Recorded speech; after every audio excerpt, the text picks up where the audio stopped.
O IHGB é a instituição mais antiga e tradicional no que diz respeito às pesquisas que abrangem as áreas da História, Geografia e Ciências Sociais no Brasil. Seu ano de fundação é 1838, quando a jovem monarquia brasileira buscava estabelecer a sua unidade imperial diante das heterogêneas revoltas sociais no período regencial. Torna-se questão de urgência a construção de uma identidade nacional para a jovem nação brasileira. A monarquia e as elites precisavam da historiografia para se legitimar, construindo um passado para a jovem nação no qual ela pudesse espelhar o desenvolvimento de seu futuro.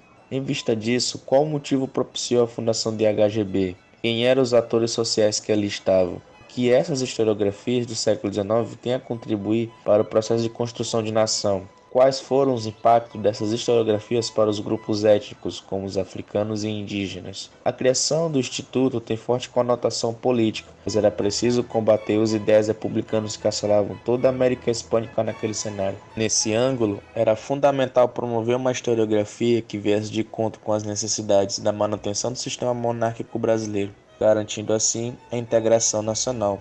Os atores que se integram no processo de fundação do Instituto são homens que faziam parte da elite brasileira, políticos, servidores públicos, advogados, etc. Estes fundadores voltavam suas atenções para as discussões intelectuais da Europa, sobretudo da França. Nesse sentido, os intelectuais do Império do Brasil buscaram uma história teleológica, rumavam a nação ao progresso, em busca de um passado branco, europeu, civilizador e cristão. Após a independência em 1822, em especial na década de 1850, com o amadurecimento do Estado Nacional, torna-se questão de urgência a construção de uma identidade nacional para a jovem nação brasileira. A monarquia e as elites precisavam da historiografia para se legitimar, construir um passado para a jovem nação no qual ela pudesse se espelhar no desenvolvimento de seu futuro.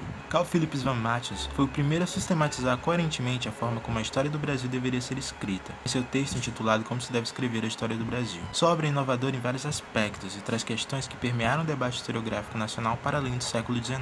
Vemos o chamado estudo do indígena, o questionamento do ganho ou perda do império com a introdução da mão de obra escravizada e mesmo a primeira noção que seria denominado posteriormente de mito da democracia racial brasileira, ao exaltar nossa identidade, justamente no que, segundo Matthias, singularizava a nação, a miscigenação. Embora Van Matthias tenha sido pioneiro, o mesmo não levou à frente seu projeto de escrita da história nacional, a ter noção do trabalho laborioso a que este requeriria. Fora Francisco Adolfo de Vanhagen quem verdadeiramente levou a cabo a missão de escrever a história nacional. Heródoto brasileiro, primeiro inventor do Brasil, seja como for, a obra História Geral do Brasil de 1850 de Vanhagen é o relato mais importante da imagem de país que a monarquia e as elites nacionais se empenhavam em construir no século XIX, como história que não deveria focar em fissuras, tensões sociais e nas contradições inerentes à ex-colônia, que deveria prezar pela unidade nacional e estabilidade social. A História Nacional de Vanhagen é um elogio à colonização e à monarquia, a história dos grandes homens e feitos portugueses. O autor ligava o passado da ex-colônia à história da mãe pátria. Assim, a jovem nação independente que tentava legitimar enquanto tal, tinha consecutivamente seu passado sustentado na civilização europeia, civilização a qual seria herdeira.